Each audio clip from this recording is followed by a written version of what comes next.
And just a friendly reminder, if you are staying and for multiple panels, scoot one way or the other to give people a chance to come in from the aisles and sit down just so they can get there and they don't have to push you around to get to a seat. Thank you.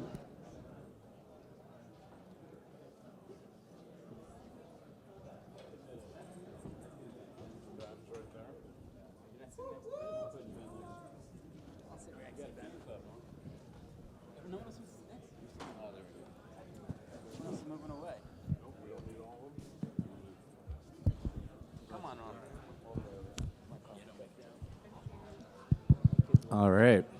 How's everyone doing? Good? Good? All right. We're going to get this started. Hello, hello. Nothing exciting happening in our category right now. So I don't see a slide up here, so I'll read you the title. This is the From Spirits to Strategy, How You Can Read the Signals of Alcohol's Influence on Cannabis Reform. And what a pivotal time to be having this conversation. There's a little bit of action over the last week, and we're going to dig into it. We're going to talk about not just the beverage category, but alcohol's influence in general on the cannabis space and regulations. And so I'm going to start with this. This is a quote from a letter that was prepared by the American Distributors Spirits Alliance, the Beer Institute, the Wine Institute, and Wine America. We stand ready to work with Congress and the administration to enact meaningful regulations that protect consumers and ensure a safe, orderly marketplace for these intoxicating products once this loophole is addressed. That was a letter that was submitted last week. So I'm guessing it's pretty clear that there is some influence, and through organizations that I've worked with, I know that there are other alcohol organizations that are very much enjoying the hemp beverage category right now, and so alcohol is divided on this topic as well, not just hemp and cannabis, not just hemp versus hemp. So we're gonna dive right in. Norm, I'm gonna start with you down on the end. This has been a conversation that's been going since I've entered the industry. A lot of advocates have often said, just regulate it like alcohol. Is that easier said than done? Why haven't we gotten any closer to it? Are we getting closer? Are we just talking about beverage? What's your perspective on the ability to regulate cannabis just like alcohol? Yeah, thanks, Ben. And I should say that my thoughts, comments, statements are mine and mine alone. They do not represent the Federal Food Drug Administration or any other part of the federal government. And also, I was the founding president of CANRA, no longer their president, so their executive director will ask you all if I said that, and you will all Once say a founder, yes, always he a said founder. That. Exactly. So listen, there's always been both the political draw and connection to regulate it like alcohol, going back to early state voter initiatives, right, and ballot initiatives, some of which were titled to regulate marijuana like alcohol, because that's something that is tangible for the electorate and the public. And they think, yes, you know, that's a product that for the most part, most people understand the impact. You can regulate it in a way that we're comfortable with, and, you know, we're somewhat aware of the safety, impacts of it. But in reality, there are a lot of key differences, right? So it's easier said than done. Are you talking about regulate it for the safety of the product? Are you talking about regulating in terms of how it's manufactured and distributed in, say, a 3-tier model? How it's accessible to retail, through retail distribution with like direct-to-consumer sales, which depends on what state that you're in and whether it's a case of wine or a distilled spirit.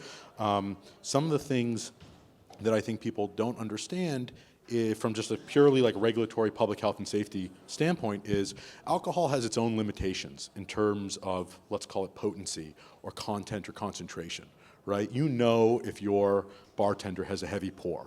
If you were going to take a 12-ounce glass and put beer in it and say that's a serving, there's only so much 151 or Everclear you could put in that glass, and that's going to have a very strong taste to it. You're going to know. A child is going to spit it out right away. That is not the case when it comes to THC or other cannabinoids, of which, at least under what is currently the definition or the enacted definition of the Farm Bill, 0.3% THC in a 12-ounce can would be a little over 1,000 milligrams of Delta-9, and not limited at all for any other THC isomer until these new definitions come into effect. So that's one example that we like to highlight for people. You can talk about it similarly through taxation, market structure, things like that. But the product safety and how it impacts people and the consumer awareness only goes so far, which is why it's been great to see, THC beverage companies try to fill that knowledge gap and experience gap. Fred. Yeah, I agree. Yeah, I was gonna say, is Norm right? your boots on the ground. You're regulating both alcohol and cannabis. So Norm's right for the most part. I think, as an alcohol regulator and a cannabis regulator, if you try to regulate cannabis like alcohol in all facets, you're going to be wrong and it's not going to work. However, there are a lot of things you can borrow from alcohol that work in cannabis. I'll give just, one example. Like what's popular right now for us, we have basically what's called a tasting endorsement where folks, similar to alcohol with liquor tastings, they do these tasting events which have been extremely popular. And the reason they're popular, similar to alcohol, is you can partner with a cannabis manufacturer who wants to promote their new product. And so you promote product A for the customer, patient, what have you. They get to try the product, be educated about the product, see if they like it. So similar to alcohol where you may have an event at a retailer, depending on what your state allows, you see that event similar to alcohol tastings, right? And then I think what you're seeing with the beverage in terms of, which is one of the reasons why the alcohol industry is so interested in it, is in cannabis you have this growth of this on-site consumption, right?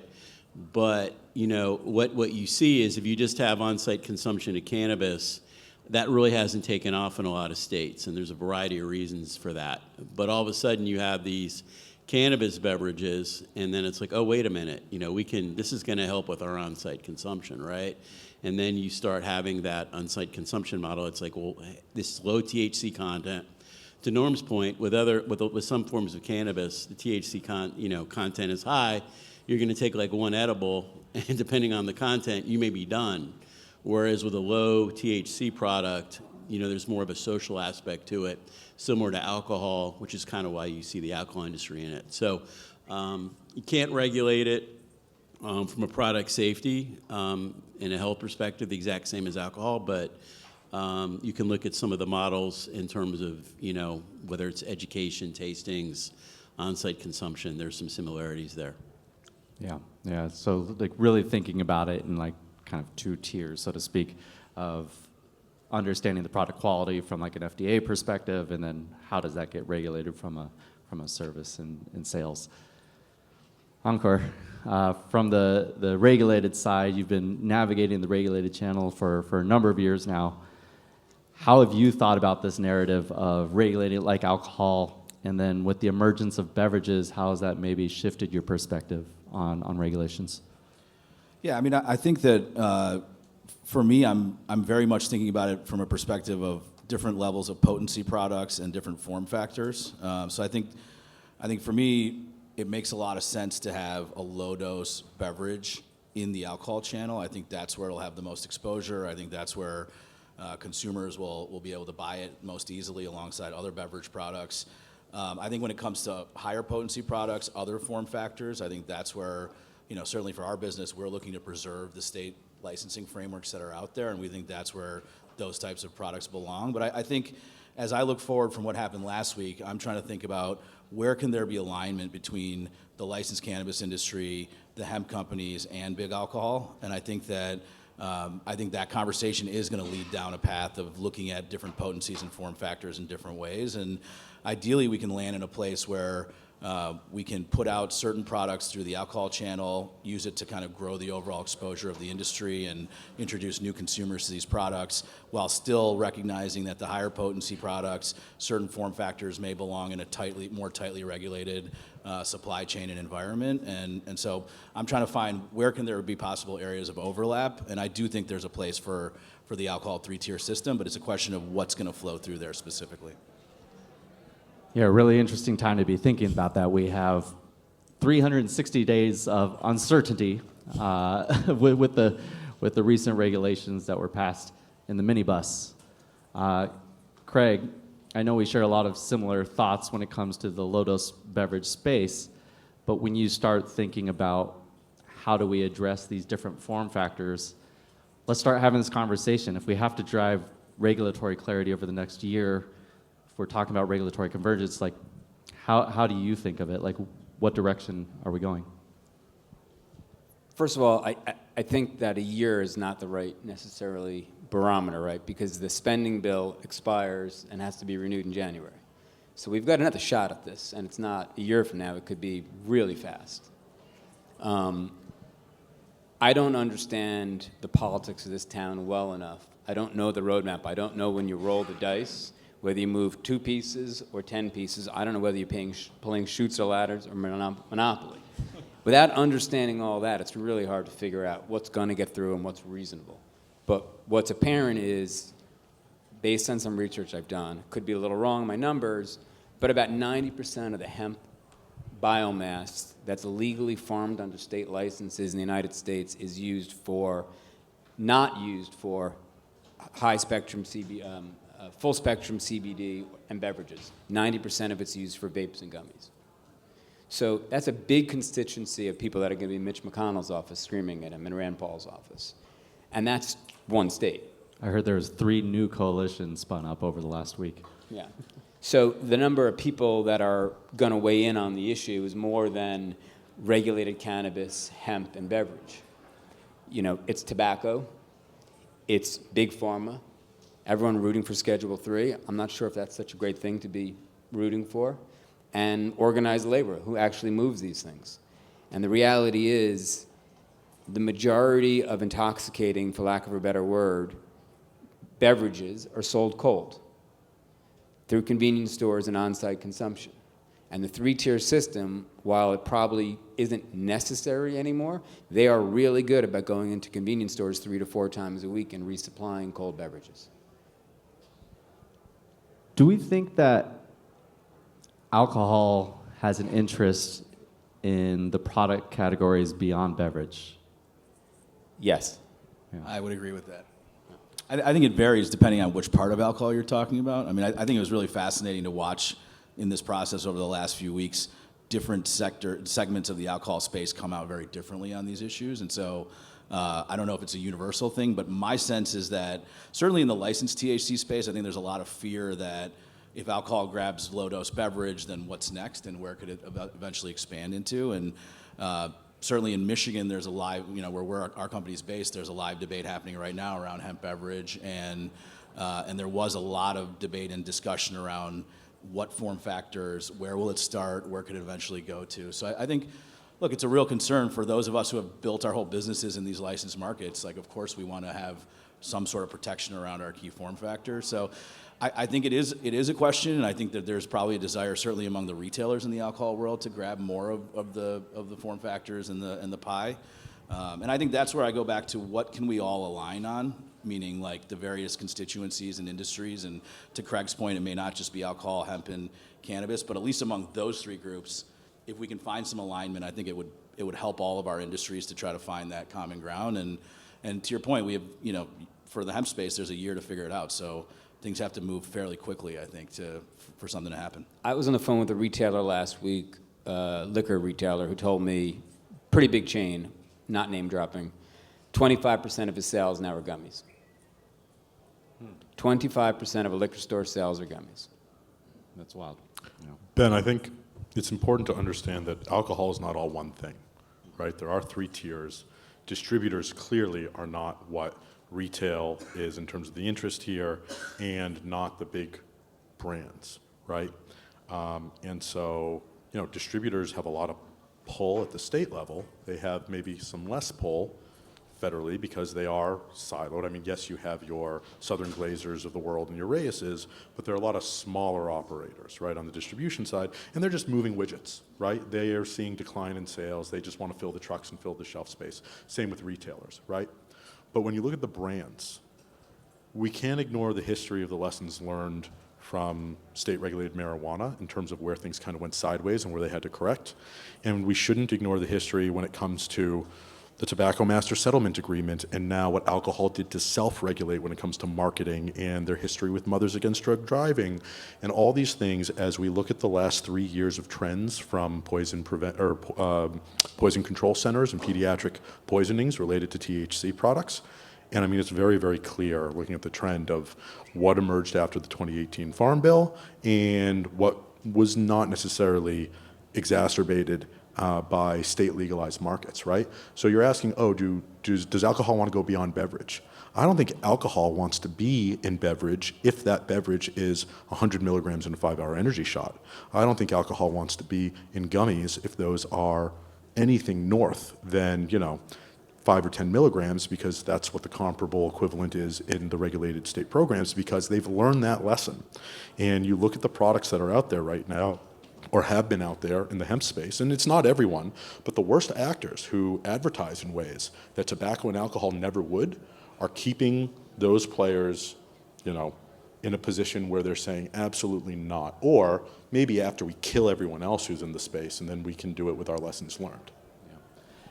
Fred, I'm interested in your perspective on regulating these two sides. What is drawing the most attention from your lens as someone who's regulating alcohol since 2009? What are the challenges that you're facing on the cannabis side? Sure. Well, that's a great question. Well, really, to piggyback off what Norm said real quick, on the alcohol side, right, which obviously, just be clear, we have a medical cannabis program, so don't have to worry about it. But regulating alcohol, bars, restaurants, they're interested in the beverage space, the low beverage, and I think you heard from the panelists in terms of reduced sales, right? That's the reason for it. So I think that's that. I think to the point that Norm raised, a lot of what we get on the cannabis side is the unregulated market, and I think part of this, which I think is really important while we're here, is about having a level playing field in enforcement, right? So when you get a lot of these products, high-dose products, people not playing by the same rules, I think a lot of what you saw is due to the fact you didn't have regulations and rules, right? So what we hear from folks in cannabis in relation to hemp is, they don't have to abide by the same set of rules we do. There's no rules, right? You want a level playing field. And so I think if you're going to invest money in cannabis, you want to know that there's rules. You want to know that the government's going to take enforcement action, right? You don't want, it's like, if you're going to have these 10 milligram, whatever it's going to be in terms of THC, in terms of drinks, you don't want to know that the other person selling, got 100 THC in the beverage, right? So I think enforcement's a critical part of this if people are going to be investing money, knowing that there's a level playing field. Yeah. I'm keeping an eye on the clock. This panel's flying by. So I'm going to ask a question. We're going to go down the line.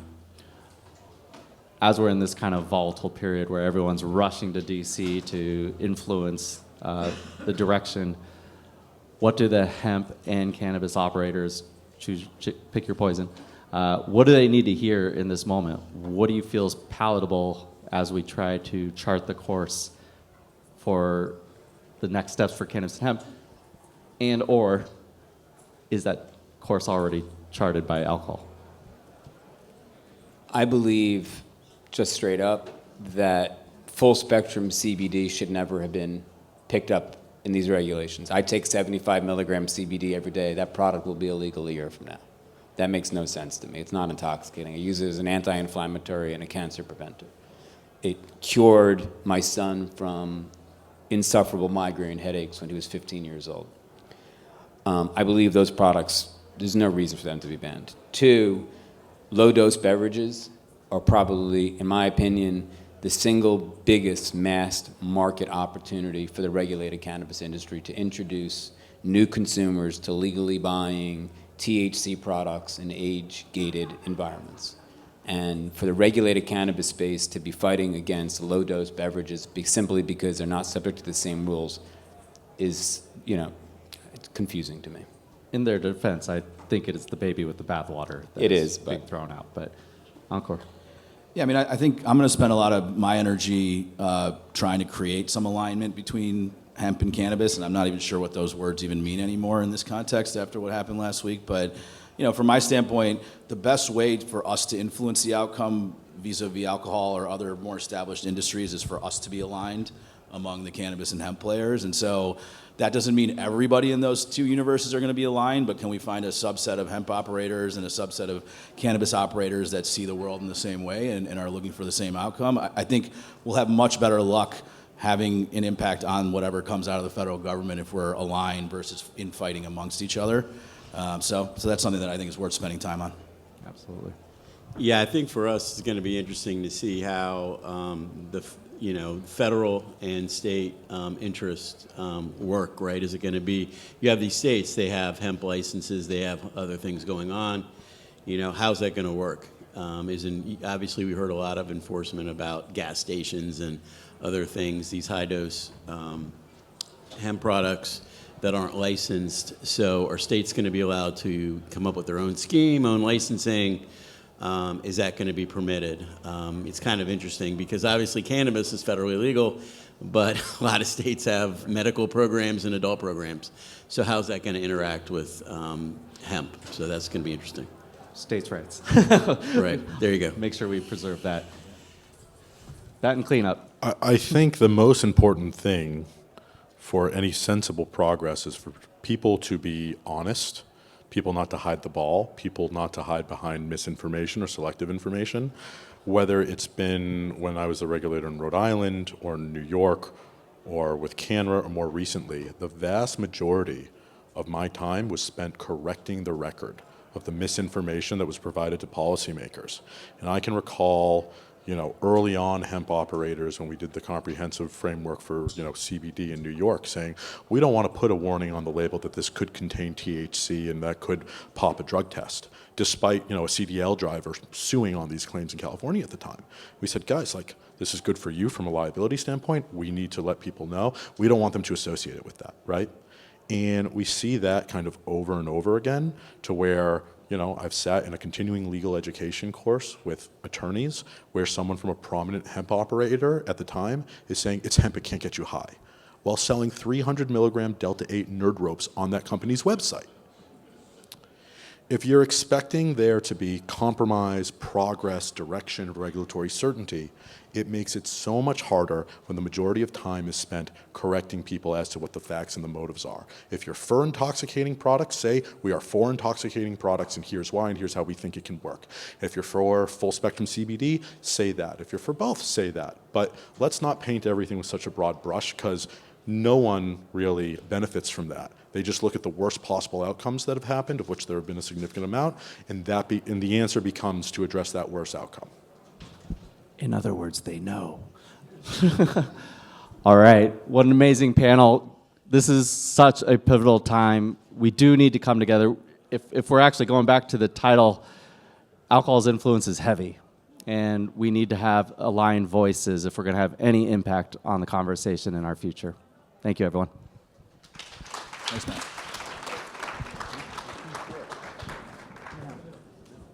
All right, everybody. So, as you exit, to your left, you will find lunch. To your right, we are hosting a meet and greet with Wanda James on her congressional run. So once again, to the left, you can get lunch. To the right, you can meet